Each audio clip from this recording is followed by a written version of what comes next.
Kita harus menjadi sendiri, sangat sendiri. Lalu kita menarik diri ke dalam diri yang terdalam. Mungkin rasanya sangat sepi. Ini memang jalan penderitaan yang pahit. Tetapi kemudian kesendirian kita akan teratasi. Kita tidak lagi merasa kesepian. Karena kita menemukan bahwa dalam diri kita yang terdalam ada jiwa. Yaitu yang ilahiyah yang tak terpisahkan. Bismillah. Assalamualaikum warahmatullahi wabarakatuh. Dari kesendirian yang positif tadi, sekarang kita bawa naik menuju Tuhan. Menuju kesadaran spiritual. Sejauh mana kesendirian kita bermakna spiritual. Nanti kita akhiri dengan beberapa wawasan dari Imam Ghazali. Saya ambil misalnya dari Thomas Merton. Kata Merton, orang yang takut sendirian pasti akan kesepian. Tidak peduli berapa banyak orang di sekelilingnya. Namun orang yang belajar dalam kesendiriannya, berdamai dengan kesepiannya, dan lebih memilih kenyataan daripada ilusi persahabatan, akan menyadari kehadiran Tuhan yang tak terlihat. Jadi kalimat dari Merton ini bisa kita urai satu-satu. Yang pertama, orang yang takut sendirian pasti akan kesepian. Tidak peduli berapapun banyaknya orang di sekelilingnya. Tadi kan ada orang yang memang senang sendirian, ada yang tidak suka sendirian. Tentu saja yang tidak suka sendirian, ketika mengalami sendirian, dia akan merasa kesepian. Kuncinya bukan pada banyak temannya atau sedikit temannya. Pemaknaan dia terhadap sendirian itu. Jadi, kalau dia memaknai kesendirian itu sebagai sesuatu yang negatif dan menakutkan, ya begitu sendiri dia akan merasa kesepian. Nah, biar tidak begitu bagaimana? Dilanjutkan yang kedua. Mari belajar dalam kesendirian, berdamai dalam kesepian. Belajar sendirian, berdamai dalam kesepian. Berdamai dalam kesepian berarti kita bisa menerima. Tidak apa-apa ya Allah, saya sendirian asal Engkau ridho. Itu bisa menerima. Tidak apa-apa, saya jomblo kalau ini memang keinginanmu ya Allah. Nah, jadi ini berdamai dengan kesepian, dengan kesendiriannya. Dan lebih memilih kenyataan daripada ilusi persahabatan. Kenapa persahabatan di sini disebut ilusi? Ini seperti yang disampaikan di awal tadi, tidak mungkin ada persahabatan yang sama sekali tidak mengandung perpisahan. Tidak mengandung kesendirian. Perpisahan itu kan kesendirian. Maka antara yang ilusi dan yang hakiki, pilihlah yang hakiki. Tadi ternyata yang hakiki ya kesendirian. Kalau mentalku sudah mental yang siap sendiri, meskipun ditinggalkan oleh sahabat, ya aku kuat. Meskipun temanku pergi semua, ya aku sanggup. Dan ini yang terakhir, pada akhirnya orang yang siap menghadapi kesendiriannya, justru dia akan menemukan kesadaran diri yang paling dalam, yaitu Tuhan.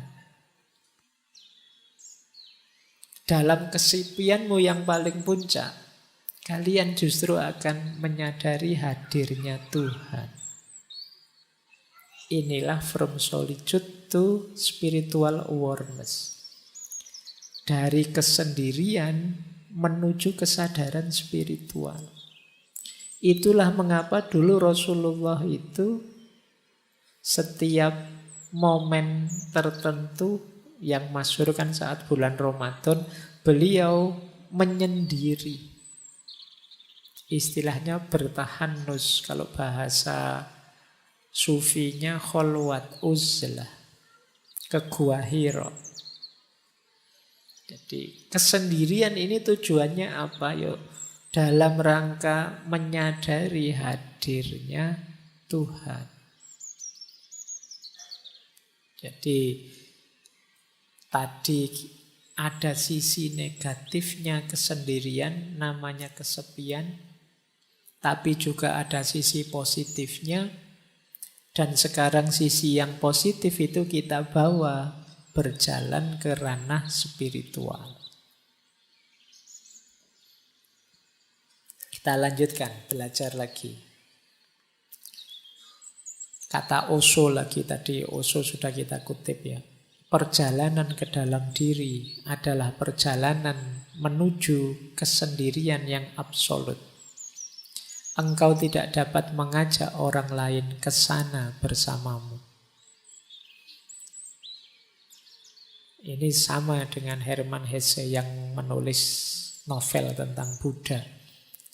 Kita harus menjadi sendiri, sangat sendiri.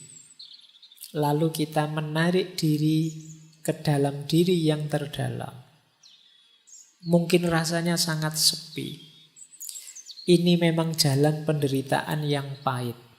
Tetapi kemudian kesendirian kita akan teratasi. Kita tidak lagi merasa kesepian. Karena kita menemukan bahwa dalam diri kita yang terdalam ada jiwa. Yaitu yang ilahiyah yang tak terpisahkan. Lalu kita menemukan diri kita berada di tengah-tengah dunia, namun tidak terganggu oleh keserbaragamannya. Karena jiwa kita yang paling dalam itu membuat kita tahu bahwa diri kita adalah menjadi satu dengan semua makhluk. Jadi kesadaran spiritual itu nanti bertahap. Yang pertama, kesadaran bahwa hakikatnya kita sendiri. Karena hakikatnya kita sendiri, terus kita masuk ke dalam diri. Saat kita masuk ke dalam diri, di situ kita ketemu inti diri kita yang sifatnya ilahiyah, yang disebut ruh. Kesadaran ruhaniyah ini, kalau memang sudah kita pahami, pada akhirnya kita akan kembali lagi ke dunia, tapi sudah tidak tergoda lagi. Dengan kesadaran bahwa semua makhluk hakikatnya satu, yaitu ciptaannya Allah, citranya Allah, citranya Tuhan. Inilah from solitude to spiritual awareness. Jadi diawali dari sendiri yang tidak kesepian, dilanjutkan dengan perjalanan ke dalam diri, dipuncai dengan kesadaran ilahiyah, diterapkan dalam hidup sehari-hari, yang tidak merasa ada bedanya semua makhluk dan tidak tergoda oleh warna-warni duniawi. Inilah from solitude to spiritual awareness. Konkretnya apa kalau dalam dunia tasawuf? Uzlah. Ada 3 istilah dalam dunia tasawuf yang dekat dengan uzlah. Ya, yang pertama uzlah itu sendiri, yang kedua zuhud, yang ketiga kholwat. Zuhud itu kondisi jiwa yang tidak tergoda oleh hal-hal duniawi. Kalau uzlah itu menjauhkan diri dari keramaian. Kalau kholwat itu memisahkan diri dari keramaian, berdua dengan yang dicintai, yaitu Allah. Jadi uzlah itu menjauhnya, khulwat itu berduaannya. Kemudian dari sini bisa melahirkan jiwa yang zuhud, jiwa yang tidak tergoda oleh hal-hal duniawi. Jadi ternyata kesendirian tadi bisa jadi, kalau bahasa tasawufnya, salah satu mode suluk perjalanan kita untuk menuju Allah. Jadi yang tadi berawal dari kondisi jiwa, psikologi kita, ternyata bisa kita manfaatkan untuk perjalanan ilahiyah. Kesendirian kita ternyata bisa bermakna spiritual. Kita lihat ya, ini ayatnya. Jadi mana sih ayat yang menyarankan kita memperhatikan diri kita sendiri, jangan terlalu sibuk dengan orang lain? Ada di surat Al-Maidah ayat 105. Wahai orang-orang yang beriman, ya ayyuhalladzina amanu alaikum anfusakum. Alaikum anfusakum itu ya atas diri kalian, jiwa-jiwa kalian diri. Maksudnya apa? Perhatikanlah diri kalian sendiri. La yadurrukum man dhalla idza tadaitu. Tidak mungkin bisa membahayakanmu, mencelakakanmu orang-orang yang sesat kalau kalian sudah mendapat petunjuk. Berarti apa? Tadi jiwa kita ini ayo kita bawa untuk memperoleh hidayah, memperoleh petunjuknya Tuhan. Kalau sudah sampai level itu, tidak akan yang ada yang bisa menggoda kita, membahayakan kita. Jangan lupa, ilallahi marji'ukum jami'an. Kepada Allah lah kalian semua akan kembali. Fayunabbi'ukum bima kuntum ta'malun. Yang saat kembali nanti akan diberitahu kalian apa saja yang sudah kalian kerjakan. Jadi ayat ini menegaskan keutamaan ayo memperhatikan diri kita sendiri dulu. Sendirian dulu. Sampai kita kuat. Sehingga tidak ada yang bisa menggoda kita, membahayakan kita. Karena kita sudah mendapat petunjuk ilahiyah. Ini biasanya dipakai dalil uzlah. Boleh dicek nanti di Ihya-nya Imam Ghazali. Ini loh keutamaannya uzlah. Keutamaannya sendirian. Yo, uzlah di sini boleh kalian ganti kesendirian, boleh kalian ganti jomblo, boleh kalian. Jadi kalau ada tanya ini keutamaannya sendiri. Yang pertama apa? Ada kesempatan lebih banyak untuk beribadah dan bertafakkur. Tentu saja kalau banyak teman terus-terusan bareng orang lain, kesempatan ibadahnya kan bukan tidak ada tapi terbatas. Untuk bertafakkur juga sulit fokus kalau banyak orang di sekeliling kita. Maka sendirian itu nikmat. Jadi kalau teman-teman nanti pulang dari kos-kosan, ya Allah di kamar kos ini sendirian, itu berarti nikmat. Alhamdulillah sendirian. Coba ada teman, aku repot ini harus melayani teman. Jadi kesendirian itu nikmat. Saatnya kalian memperbanyak ibadah, memperbanyak tafakkur. Ini kesempatan tidak datang berulang-ulang. Mungkin besok sudah ada teman. Yang kedua, mari kita syukuri kesendirian itu, karena itu berarti kita lepas dari dosa yang berhubungan dengan kemasyarakatan. Ghibah misalnya, gosip.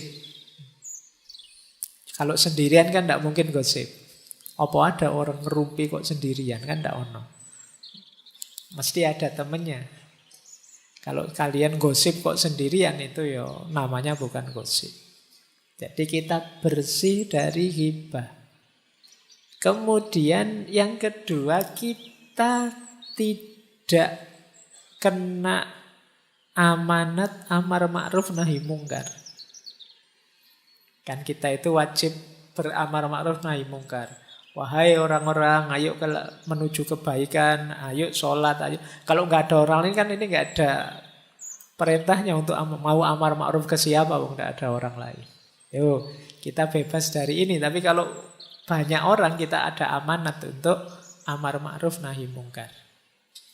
Ini sebenarnya saya ambil dari Ikhya. Yang ketiga, riya.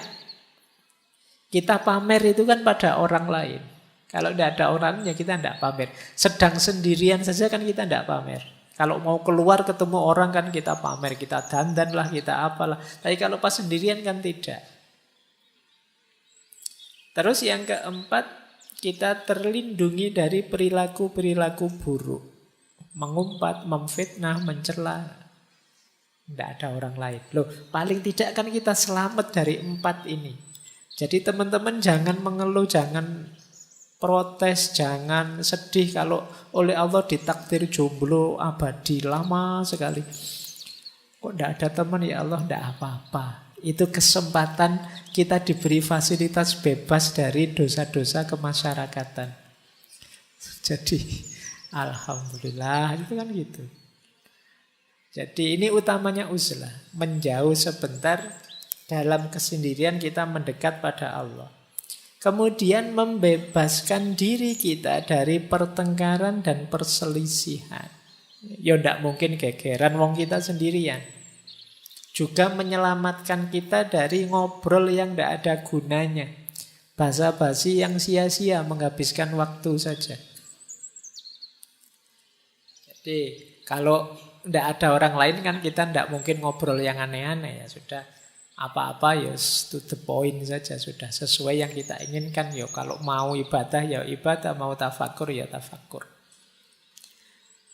Kemudian untungnya uzlah juga menyelamatkan diri dari gangguan dan godaan orang lain. Sekitar kita ini kan banyak sekali godaan demi godaan. Kalau kita pas sendirian paling tidak selamat lah. Tidak ada godaan. Kalau pas bareng-bareng gini kan godaannya banyak. Kalian misalnya ngelirik, wah HP-nya baru, HP-ku kalah, ini sembunyiin aja. Ini kapan ya aku bisa beli HP baru? Tadi nggak mikir gitu, sekarang jadi mikir itu. Waduh, temanku sekarang sudah sukses, kapan ya aku suksesnya? Tadi nggak mikir itu, sekarang mikir itu. Wah, temanku pasangannya kok cakep, aku kapan ya dapat?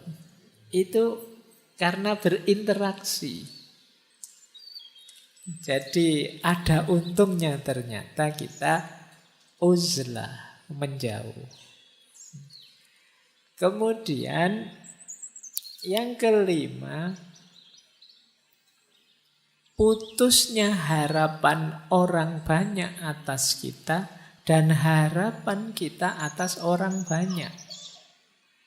Karena kita agak terpisah dari mereka, ya orang banyak tidak lagi berharap pada kita.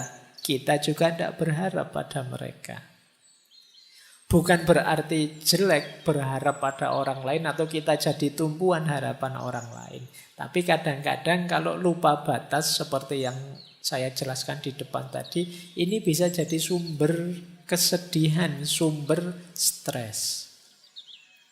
Orang lain berharap kita itu ya wong mahasiswa, mbok yo hidup yang tertib. Kalau adzan ya ke masjid. Kalau itu kan mungkin orang lain berharap itu dan kita tertekan dengan itu.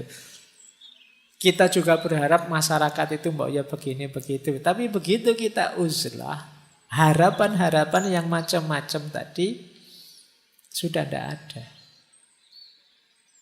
Wong kita tidak lagi berinteraksi dengan mereka.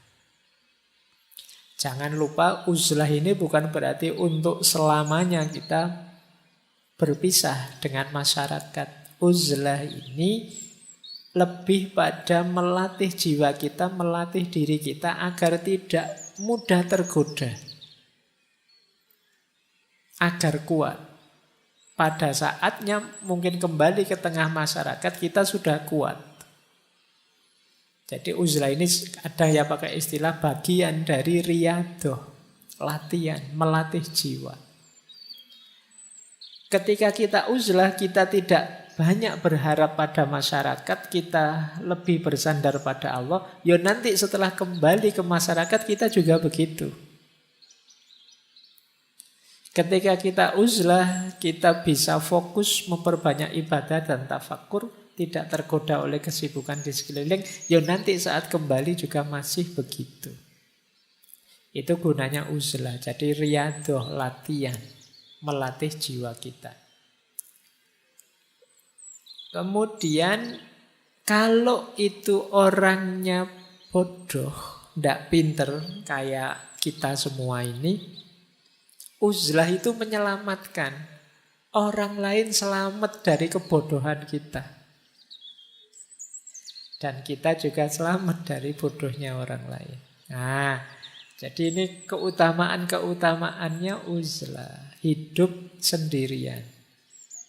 Ini bisa kalian cari keutamaan-keutamaan ini dalam Ihya Ulumuddinnya Imam Ghazali. Saya banyak ambil dari sana.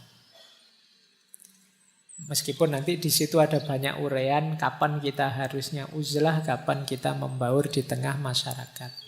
Tapi itu mungkin lengkapnya kita jelaskan minggu depan. Tapi malam hari ini kita sadari dulu bahwa ternyata kesendirian itu indah. Kesendirian itu positif. Kesendirian itu bisa membuahkan banyak manfaat untuk hidup kita. Nah, ini menarik. Saya tadi buka Ihya, tadi ketemu hadis yang mengindikasikan Rasulullah menyuruh kita uzlah kalau situasinya seperti ini. Saya bacakan ya. Rasulullah Shallallahu Alaihi Wasallam bersabda, ini hadis dalam Ihya.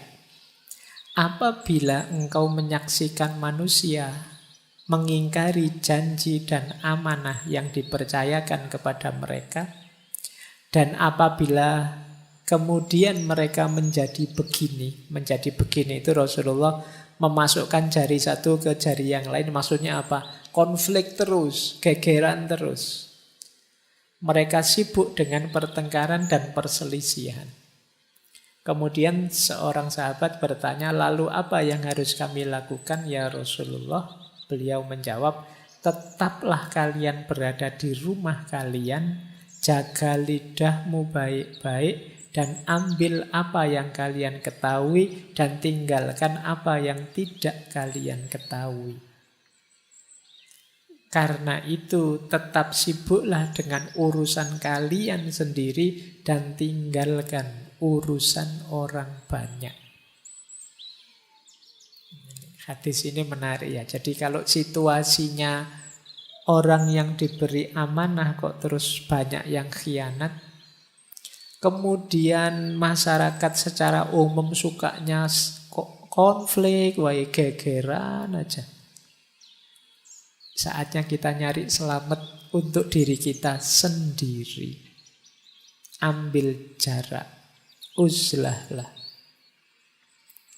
Jadi ini hadis ini nuntun kita untuk tidak tenggelam dalam situasi masyarakat ketika situasi masyarakat itu menurut kita negatif. Menarik diri. Karena kita mesti, kalau kita terjun ke sana, kita pasti terpengaruh. Ini yang disebut uzlah. Ya silahkan teman-teman membaca situasi. Mungkin di masa yang akan datang ketemu situasi seperti ini, ya selamatkan diri kita sendiri lebih dulu. Dengan cara ini tadi, uzlah. Bahkan ada beberapa asar yang saya ambil juga karena menarik kalimatnya. Kesendirian lebih baik daripada sahabat yang buruk perilakunya. Kok punya sahabat kok buruk, mending sendiri saja. Atau qaulnya Ibnu Somad. Ibnu Somad punya kalimat menarik. Manusia itu seperti obat yang dengannya mereka menyembuhkan penyakit. Namun manusia masa kini telah berubah menjadi penyakit yang tidak lagi ada penawarnya. Karena itu larilah dari manusia banyak sebagaimana kalian lari dari singa. Ini juga anjuran untuk uzlah. Ya memang kita memerlukan orang lain. Manusia itu seperti obat bagi kekurangan kita. Tapi hari ini banyak manusia yang bukan obat, tapi penyakit itu sendiri. Orang baik-baik ketika berinteraksi dengan orang lain jadi ketularan jahat. Nah, kalau situasinya seperti ini ya jauhi saja mereka. Uzlahlah, menjauhlah. Rasulullah itu ketika sadar kondisi masyarakatnya yang jahiliyah, yang kacau, yang lupa pada Tuhan dan lain sebagainya, ya beliau uzlah. Merenungi kondisi masyarakatnya. Jadi ini tuntunan-tuntunan untuk kita beruzlah, menjauh dari keramaian ketika situasinya memungkinkan. Jadi dari sini kelihatan ternyata ya menyendiri, menciptakan kesendirian untuk hidup kita itu kalau momennya tepat justru itu adalah sesuatu yang dianjurkan, mulia dan utama. Makanya sejak awal tadi saya bilang cari situasi yang pas ya, cari kondisi yang pas. Baik, terakhir ini satu kalimat menarik. Mungkin teman-teman pernah dengar kalimat eagle flies alone. Great eagles fly alone. Great lion hunt alone. Great souls walk alone. Alone with God. Burung elang yang hebat itu terbangnya sendirian. Singa yang hebat juga berburu sendirian. Jiwa yang hebat berjalan sendirian. Tapi sendirian bersama Tuhan. Dari kalimat ini mungkin bisa jadi rangkuman semua yang di depan tadi. Bahwa kesendirian itu hebat kalau rumus dan dosisnya tepat. Tapi kalau rumus dan dosisnya meleset, dia akan membuahkan kesepian, dia akan membuahkan tekanan stres yang merusak hidup kita. Maka pinter-pinterlah kita mencari formula yang tepat untuk meletakkan kapan aku harus sendiri, kapan aku harus berbaur. Oke, saya kira itu untuk malam hari ini ya. Ini untuk pemanasan saja. Semoga teman-teman mulai hidup lagi semangatnya untuk belajar. Meskipun malam hari ini belajarnya sederhana, kita belajar bagaimana menyikapi rasa sendiri dalam hidup. Dari saya sekian untuk malam hari ini. Insya Allah diskusi malam hari ini kita lanjutkan, kita lengkapi minggu depan tentang kebersamaan. Saya akhiri sekian. Wallahul muwaffiq. Wallahu a'lamu bissawab. Wassalamualaikum warahmatullahi wabarakatuh.